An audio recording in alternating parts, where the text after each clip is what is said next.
Hi everyone, I thought it'd be quite a fun thing to set myself an ambitious reading challenge in September, and I asked you to help me decide on what that challenge should be. I've been thinking of various ways to make sure that I get to backlist books on my shelf. I don't mind books sitting there for a long time because I think of these as books I'm going to read over the course of my entire life, but I also don't want to forget about books either. So I thought, this is a bit ridiculous, but I thought I would try and tackle one whole shelf on this bookcase behind me in September. And I asked you to help me pick I asked you to pick which one I should read. So behind me, we have the beginning of my fiction shelves. I think it's about A to H. They're not in perfect alphabetical order, I have to say, and I didn't tidy them before I filmed this video or gave you the options of which ones you could pick. So I'm sorry if when I pan and show you anything's out of order and it's slightly annoying to see. Sorry, this is just real life. So yeah, it's about A to H, I think. And there are 5 shelves behind me, and I put those 5 shelves on Instagram yesterday, and I asked you to pick which one I should read. So let me do a quick overview of those 5 shelves now so you can see what everybody had to pick from.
These shelves are all read and unread mashed up together. So in a minute I'm going to tally up the votes that came in to find out which shelf won, and I'll talk you through all of the books on that particular shelf. But when it comes to the reading challenge, I will only be reading the books that I haven't yet read. You voted a lot. So I'm going to get Mr. M to help me. He can call out numbers and I'm going to scribble them down on a piece of paper. I probably should have figured out a way to do a poll instead of just you voting, but you know, why not include a challenge within a challenge? So let me tally up your votes and I'll come back to you in a second. 2, 3, 1, 5, 3, 4, 1, 2, 2, 2, 1. Oh my god, there are so many replies. I was like, oh, we're nearly done. I'm going to be here for an hour. 2, 1, 1.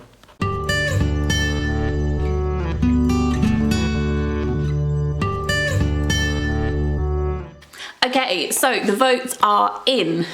I am surprised actually, because when I saw it coming in, and obviously I was getting the notifications pinging up on my phone, I thought it was going to be between shelf 1 and shelf 5, but actually 5 got the second fewest number of votes. So bookshelf number 1 got 212 votes, number 2 154, number 3 130, number 4 79, and number 5 104. So 1 clearly won. Let me get all of the books down from shelf 1 so I can split them up into read and unread and talk to you about them. Okay, so I'm going to go through them in no particular order. Firstly, we have In the House Upon the Dirt Between the Lake and the Woods, which is by Matt Bell, and I have already read this book. I should say that on my shelves I said that read and to be read were all together, but I don't keep any books that I've read and didn't really like, or I keep books that I read and was really intrigued by and maybe would like to revisit but didn't necessarily love. So this is a book about a man and a wife who move to a house upon the dirt between the lake and the woods after they've got married, and they're trying to conceive a child and they're really struggling. It's got very bizarre magical realism in it. So the house exists underneath the ground as well, and it basically has rooms that embody different sections of the wife's mind, and I find that element really fascinating. The plot I didn't think was tight enough, but the imagery in here is amazing. So I've already read that one. Speaking of magical realism, this is The Particular Sadness of Lemon Cake by Aimee Bender. And I haven't read this one yet. It's been on my TBR for a while. I think Mercedes even bought this for me, if I remember correctly. So this is about putting feelings into food, I think. It's a novel, so I will put that on my TBR pile. This is Northanger Abbey by Jane Austen. I have read this. It's actually not my favourite of hers, but I think I normally keep classics that I've read, even if I don't love them. Maybe that's a rule that I should rethink. Maybe I will actually pass this on. Why am I keeping that? I didn't enjoy it very much. It's my least favourite Jane Austen, so maybe that will go to another home. Free up some space on my shelf. This is No One Is Here Except All of Us by Ramona Ausubel, which is a novel, and I have adored her short stories. I haven't read this yet. Again, it's been on my TBR for a while. It's set in a Romanian village in 1939. It says, even with danger imminent in every direction, the territory of imagination is limitless. To survive, the villagers will reinvent the world. Destiny is unwritten, time and history are forgotten, and for years there is boundless hope. Okay, that is going on my TBR. This is the play of Peter Pan, which I have definitely already read, and I have made a whole video analysing Peter Pan, both the novel and the play, which I'll link in the description box down below. This is a proof copy. This is A Luminous Republic by Andres Barber. It says, one day children begin to show up in the subtropical town of San Cristobal. Aged between 9 and 13, they are covered in dirt and hungry. They beg for food, commit small acts of vandalism, play games that don't seem to have any rules, and communicate with each other in a strange language. This is on my TBR. Well, on my extended TBR, it's now on my immediate TBR. Then we have all the Atwood in the world. Okay, so let's go through those. So we have The Handmaid's Tale, which I have already read. We have The Edible Woman, which I have already read. We have Oryx and Crake, which I have already read. We have several Atwoods that I have never read before. I went through a period of reading a lot of her work about 15 years ago, and her most recent books I haven't loved very much. So I did not love The Heart Goes Last. I did not love The Testaments. Oryx and Crake may have been the last Atwood book novel that I read. I've since read short stories and poetry. And I do have the next two books. I have The Year of the Flood, and I have Mad Adam, which are the second and third books in the Oryx and Crake trilogy. I tried to read those and didn't get on with them. The reason I've kept them is because Mr. M read them and really liked them. So I don't think that I am going to read those. I kind of decided a long time ago that I wasn't going to. So the ones that I have by her that I haven't read before are Alias Grace, The Blind Assassin, and The Robber Bride. So I will put these on my TBR for September. They're all very big books.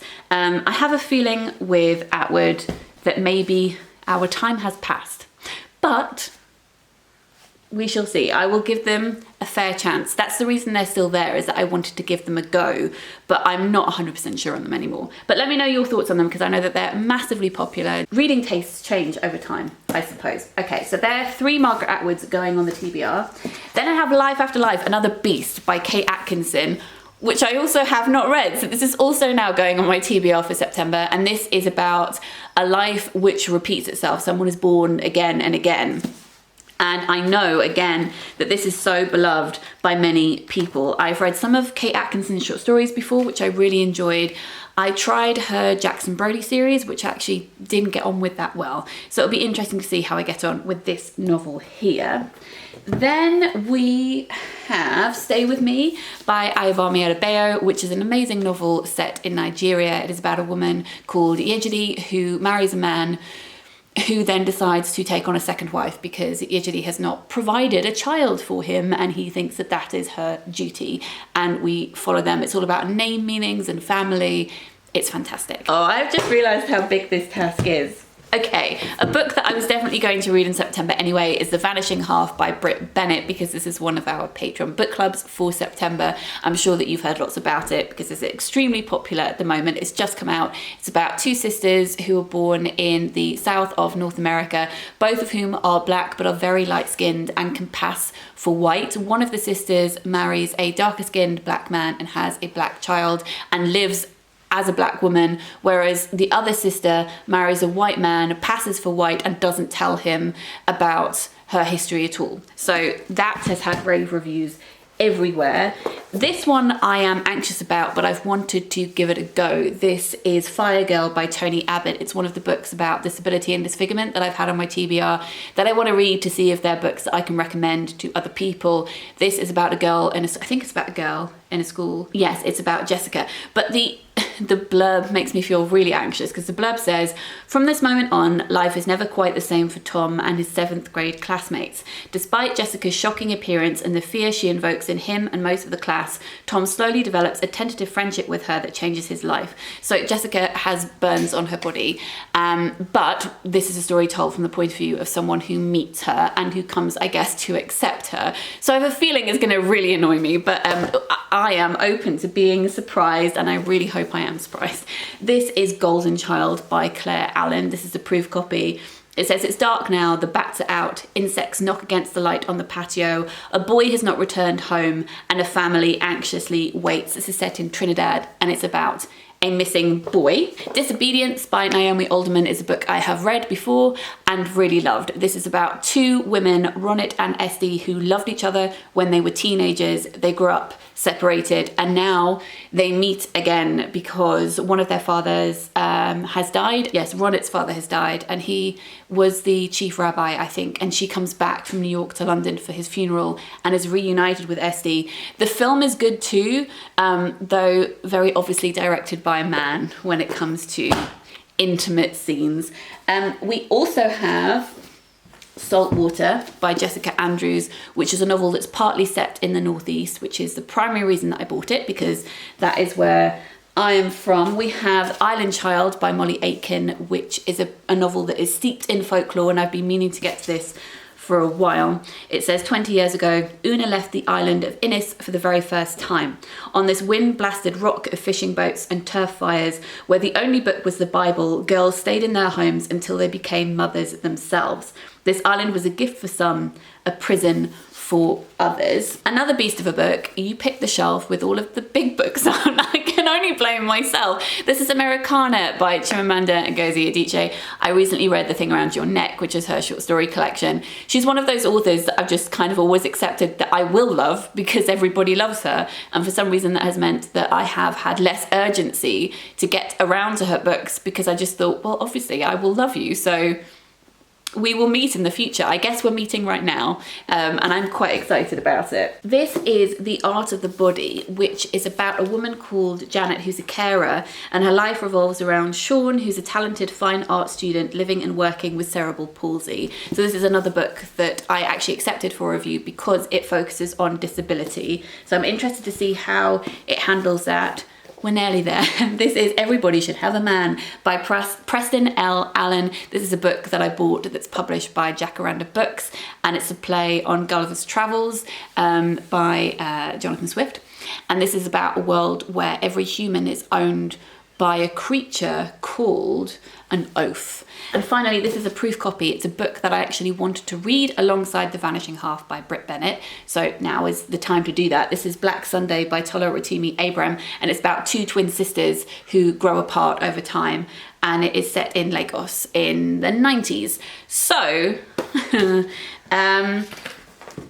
this is my TBR then. Cool. Thank you, past me, for having this idea. No, in all seriousness, I think, hang on, let me put this down.